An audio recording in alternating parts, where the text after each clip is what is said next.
Hey nerds, Farmer Jesse here. Welcome to Growers Daily, your daily dose of ecological farming insight. It is Wednesday, July 15th, 2026, and today we are talking soil blocks. Soil blocks versus the world, your soil block questions answered, and what about the stuff growing on your soil blocks, all the soil block stuff all the time, or all the show. So let's do it.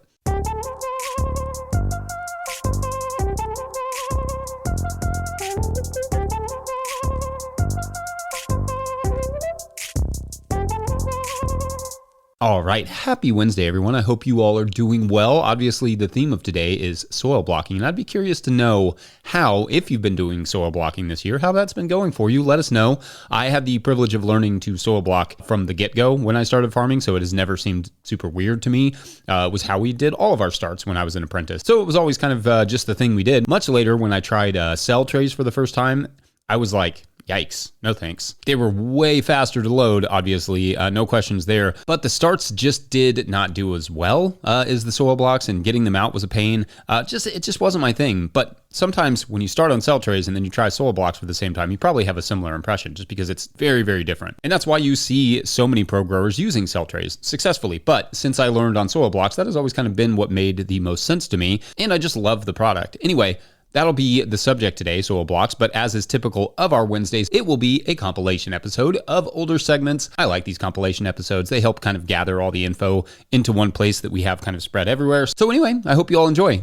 I thought we would do something a little bit different today. We're going to do a little soil block along, which means I'm going to make some soil blocks, a few different types, and I'm going to show you how it's done on each different type and some of the little nuances. If you're listening on podcast form, I have no idea if this is going to be interesting or not. It's going to be a little noisy, maybe, but I'm going to try and explain stuff visually as much as I can.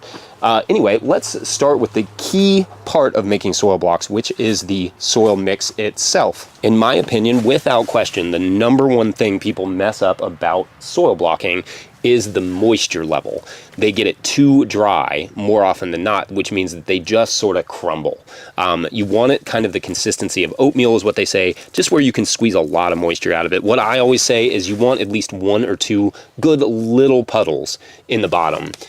And that way you can kind of mix. Like if it's super wet in one spot, you can use some of the drier stuff, but you really just want to mix it really well until you get just a couple of these little puddles here. Before you make your soil blocks, you can kind of mix it up, but you want those kind of just those little puddles. So I'm going to show you a couple different types. This one is the Lundburg 4-block soil blocker that I got from Johnny's somewhere around 100 years ago, give or take, by the looks of it.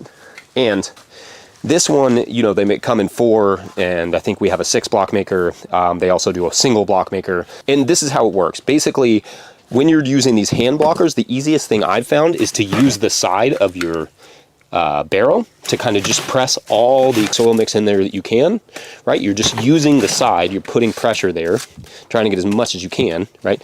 And then you're sort of just scraping off the bottom, making it nice and flat like that. And then taking one of these soil trays, these are the Johnny soil block trays. I don't know, they're the tall ones that we've used for years. And then you're basically just, right here, you're just depressing it and then pulling out, just like that. And you get 4 nice blocks, super easy, super simple. So that's the hand blocker. Then you have something like the standing blocker, which is a little bit different. With the standing blocker, instead of using the side, I'm gonna use the bottom. So I'm basically just pushing that mix in there as best I can, pushing it firm against the bottom, wiggling it back and forth a little bit. You know that it's not too wet if you can lift it up and out, just like that. And then I put it on the soil tray, and I'm going to move this up here so you can see it. And then it has this little plunger at the top. I'm just going to push down a little bit like this way and depress that plunger and kind of just work it out gently, right? And then that way you get these nice, in this case is a 35 block maker, so you get 35 nice blocks just like that, pretty fast. The one thing with both the hand blocker and the 35 block soil blocker is that you, after each or every couple, you should dip it in a bucket of water. It just makes it go faster, gives it almost some lubrication. This is the same thing with the soil. You want it wet enough that those blocks will fall out, but not that they'll melt, right? If they're melting on the tray, they're too wet. If they're just like crumbling on the tray, they're too dry. Your first one should be a good indicator of how well you've mixed your soil mix. But dipping it in water will help them all come out. So I'm going to demo the Swift Blocker real quick, which makes this one makes the 200 blocks.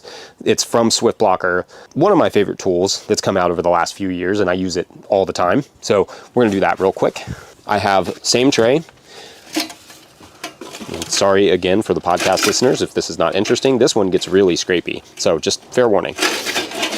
So I'm taking the lid off. I put the bottom in the tray. It fits perfectly. Now, next thing I'm going to do is I'm going to load this up with soil mix. The one nuance here is that I use this bench scrape like you'd get from a Baker Supply company or something.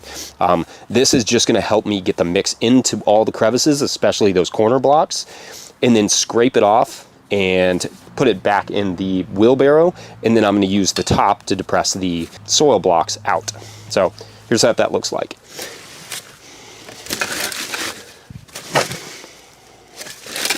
I am loading it up currently with soil mix if you're listening on podcast form.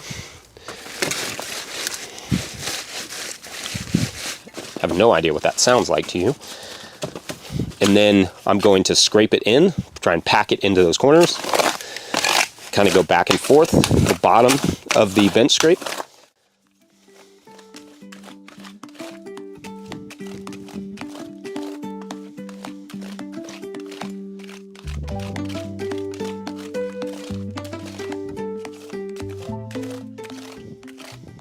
And then the next thing I'm going to do is I'm going to scrape this excess off, right?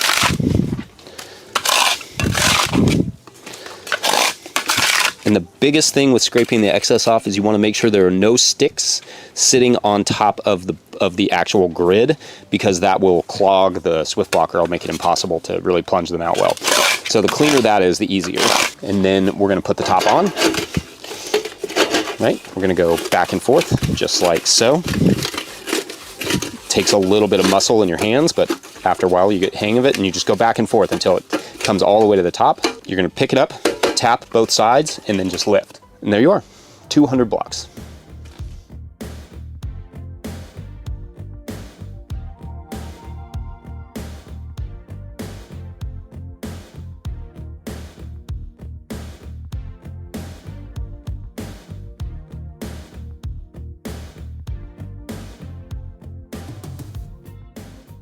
Yesterday, I mentioned that I was going to get into soil blocks versus other means of starting seedlings, and I figured, why not a Tuesday? So let's start there. All right.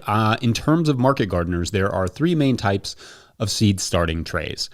4 if you count the paper pot, but let's leave that for its own segment another time, because it's not just a seed starting mechanism, but a pricey planting system as well. And you can just watch the video Jackson shot about that recently, which I will link in the show notes. The 3 main ones are cell trays, the plastic trays you find relatively cheaply that just need soil to mix to fill them. Wind strips, which are similar to cell trays, but are more robust and have little like slits on the side to allow for air pruning, something I will explain presently. And then soil blocks. I learned how to farm using soil blocks, so my preference is soil blocks, but I have used all 3 and still use a handful of wind strips for certain applications. Let's talk about what soil blocks are to start and how they're made, because that will make it easier to compare them to the others. For soil blocks, you have to start with a decent soil mix. Honestly, you need to start with a decent soil mix for all of them, but with soil blocks, it's essential so that the mix actually holds together. I will say I've never tried a professional mix that didn't hold together, and all of the ones that I made myself all held together. It's not that hard to get a good mix for soil blocking. Often when people are having a bad time with soil blocking, they are just not using enough water in the mix to start, or are using too much to moisten the mixture. Getting the right amount is tricky, but effectively you should be able to easily squeeze the water out of the mix, but it shouldn't fall out of your hand like mush. Anyway, when you mix that mix together and you compress it together with a soil blocking tool, it forms little blocks of soil with a dibble in the middle where you can place the seed. You usually can do this on a 10 by 20 inch tray that you can either build or buy from places like Johnny Selected Seeds. Blocks use a lot of soil mix and they are very heavy. So you do need a decently stable thing to put them on. And physically, soil blocks are very demanding and slower to make depending on which blocker you use. But for us, we consider them part of our fertility management. So it's worth it. Imagine that making soil blocks is part of your composting regimen, and then it doesn't feel like quite as much work when you're actually making the blocks. Each tray takes me about 90 seconds or less to make, so it's not a big deal for me. If I was doing thousands and thousands of trays, well, actually, they make soil blocking machines, so I'd probably just buy one of those. But I wouldn't be able to really do that by hand. That would be quite a lot of work. In the season, we probably do several hundred trays, but not thousands. But I'm digressing. The advantage of cell trays, by contrast, is that they're fast to fill up and fast to seed, especially with a vacuum seeder or drop seeder. Soil blocks do not yet have a great method for drop seeding or vacuum seeding, though I am hopeful Swift Blocker will make one at some point. Those same attributes apply to the wind strips, but the wind strips, unlike cell trays, offer some amount of air pruning, meaning they have little slots in the sides that stop the roots from endlessly circling around the root ball and wearing the plant out.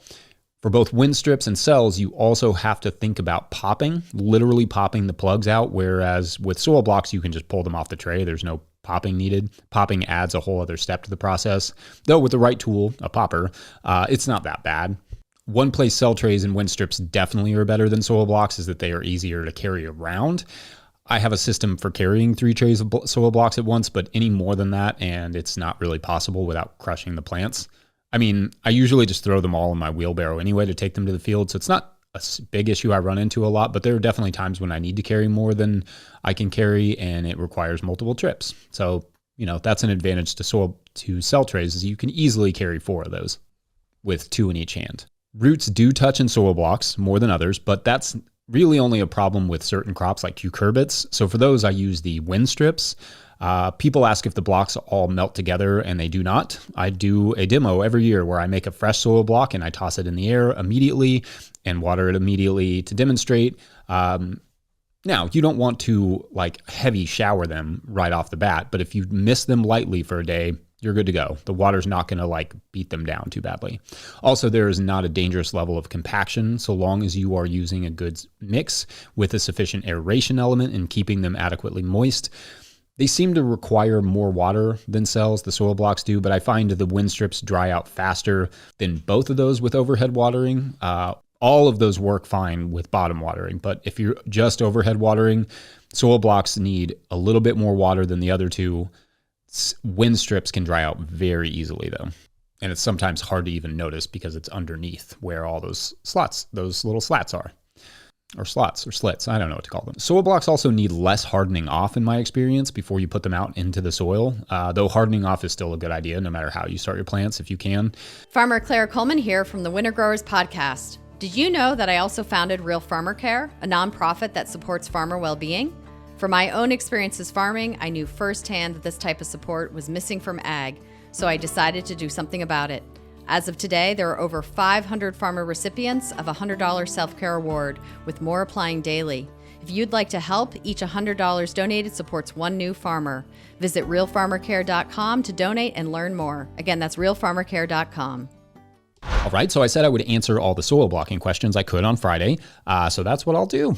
I also thought some of the comments were good for perspective, so I'll sprinkle a few of those in here as well, like this from @UncleLooney, who wrote, quote, I bought my 2-inch soil blocker circa late 1970s from Johnny's with Elliot Coleman's instructions. Have the 1.5 inch for 10 years and use Jesse's soil ball idea, follow the instructions and observe the results. It ain't that hard. Even the less than perfect blocks are better than the wind strips. Too dry and too wet crumbles or muck. And yes, the plants need less hardening off in my experience of around 45 years. Blocks are better. The indigenous folks in Central America proved that centuries ago. End quote. Yeah, I will definitely do a deep dive at some point into the Chinampas. Because, soil blocking isn't a recent invention by any stretch of the imagination. So good comments there. Okay, so to the questions. @Sharon Brown asks, quote, hi, my question about using soil blocks has to do with using the mesh trays in addition to flat trays. I've seen others just using the flats with gentle bottom watering. Seems to work well, but I'm thinking maybe the mesh trays are required to get the air pruning of the bottom roots. I think I remember someone saying the bottom roots get all tangled up if they just sit on the flat trays, end quote. Okay, so although you could technically get away with just using flat trays without holes, you do risk a lot of risk, honestly, of creating anaerobic pockets. It's pretty high, and moreover, like you suggest, the air pruning may not be as effective. Not saying it can't work, it just reduces your flexibility. And you do want that air pruning effect all the way around the block. Then at Matt UD2ZN asked, quote, has anyone tried the drop seeders from Bootstrap, which are spaced for soil blocks? Johnny's is also selling a 72-hole seeder they say is spaced for soil blocks now, end quote. So I have not. Looking at them, they look like they could work. I like the idea of the Bootstrap one for the 35 block standing blocker. These are both tools I could try at some point. I have the equipment. I wasn't honestly even aware that they had the droppers, so that's cool. Thank you. You all are keeping me informed. Then at Alex Powell 9 asked, quote, I use the 35 stand-up blocker for smaller crops. Do you really think it's much more soil in the soil block versus, say, a 128 cell tray? End quote. So great question. And if you used wet soil mix to fill the cells and then made your soil blocks, depending on the cells you were using, it's double the weight in most cases. Because the cells tend to taper off in a cell tray, like an upside-down pyramid, the blocks will be more volume generally. They also asked, do your trays have ridges or holes in them? Our trays have mesh on the bottom and ridges on the sides. However, I have also used the paper pot trays with the standing blocker plus the 5-block hand blocker, and I can usually fit 155 in those trays. It doesn't work quite the same with the Swift blocker, really, which is built for those classic 1020 soil blocking trays from Johnny's. And lastly, Alex asked, how long do your tomatoes and peppers last once you ball them up? Okay, so if you want to avoid getting the big 4-inch blocker, you can make soil balls by hand. I've talked about this many times. It's work, but after you get good at it, it's no more work than the big blocker. To answer your question, though, Alex, we usually wait until the tomatoes and peppers are starting to get crowded in the tray before we put them into the balls. But it doesn't really matter when we do that. Usually at like 4 or 5, 6 inches tall or something. And then usually kind of just when they're getting crowded in the trays. And then those will last about 3 weeks before you probably need to start adding some amendments of some sort or adding even another layer of soil mix around them. And then you definitely have to frequently water them and turn them around so you don't just keep one side facing away from the water as they grow, just to keep them moist all the way through. I think people underwater soil blocks more often than not, and that's part of the big reason they fail. Want to harvest seeds adapted to your farm, but you're thinking, look, I have a market farm to run. I'm way too busy weeding and picking tomatoes. I'm Dan Briesbla, and I'm here to tell you that you can grow seed on your farm without losing your mind. On the Seed Farmer podcast, and in my book, The Seed Farmer, I share exactly how busy growers make seed crops work alongside a bustling farm business. Find The Seed Farmer wherever you get your books and podcasts. Go grow some seeds. A quick and loving reminder that if you, the listener or viewer, are enjoying this podcast, getting even a small amount of value from it, consider supporting our work over at patreon.com/no-till-growers. Does the show bring you $2 worth of value a month, 5, or $20-something a year? You can pay up front. Doesn't have to be a subscription. I will try to get to questions from everywhere the questions come in, but I will always get to those Patreon questions. Now, today's Patreon question comes to us from Patreon member Rhea Paulette, who asks, quote, how can I discourage mold growth on fresh soil blocks? They are quite wet when I first make them, and I've noticed a little fuzz after a couple of days.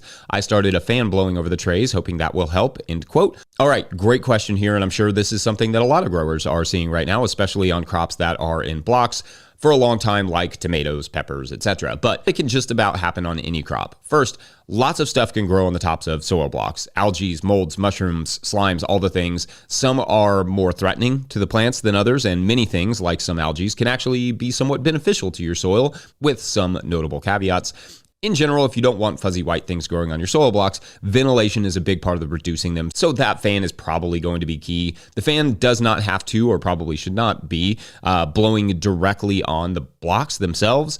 Probably just dry them out too quickly. Just right above it is fine, and enough to shake the plants themselves to keep them like moving, but also, to keep water droplets from staying on there for too long. What I might also suggest is to slow down on watering them, at least from above. Bottom watering can help a little bit with, the presence of fungi and algae, etc., as well as actual moisture the plants are receiving. So perhaps get some sort of bottom watering system for times when you are, seeing the fuzzy stuff forming.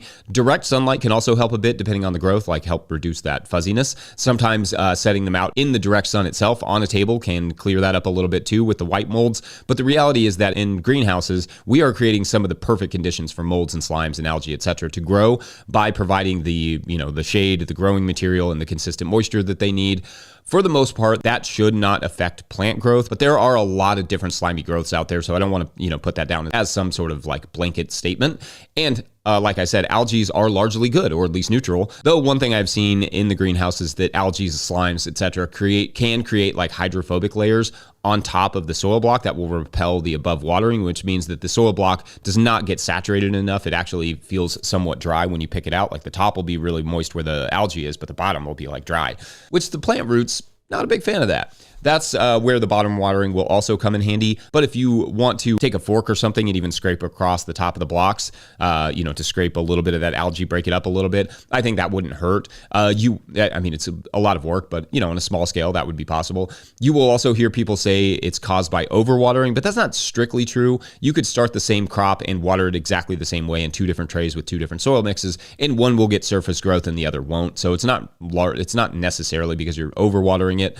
It's mostly just because the algae was there to begin with or got there after you started it through the water you're using or whatever. What you don't want is a thick algae that's staying wet right around the stems of your plants, which could lead to damping off. That's like fungal pathogens that love those moist conditions and will turn your young seedlings to mushlings. For really small but slow growing plants like, say, celery or perhaps some slow brassicas, then there may be some relevant nutrient competition as well with the algae. Molds, in my opinion and experience, are a little riskier but a little easier to deal with. Truly, like direct sunlight and a little bit of like ventilation will do the trick most of the time.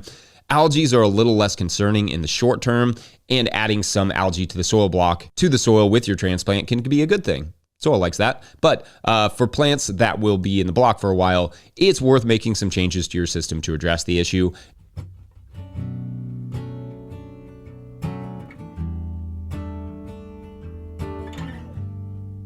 All right, I hope you enjoyed that little compilation episode. Don't forget, No Till Growers is a nonprofit 501c3, so donations can and will be appreciated and go to keeping the show around and making it better and all those things. But they are also tax deductible. What a steal. Please make sure to like and subscribe and or follow wherever you're getting this podcast. That's an easy way to help us out as well. Enormous thank you to all of our show sponsors. And if you'd ever like to sponsor the show, you can reach out to Farmer Michelle at notillgrowers.com. She loves to hear from you. Big thanks to Michelle. Big thank you to the No Till Growers Board of Directors. Huge shouts to Willie Breeding for the theme music, Mike Hilbert for the production help and editing, and my wife Hannah for absolutely everything in the world. Also, shouts to Epidemic Sound for the background music that you can hear. Pick up a hat or a copy of my book, The Living Soil Handbook, at notillgrowers.com to support this work.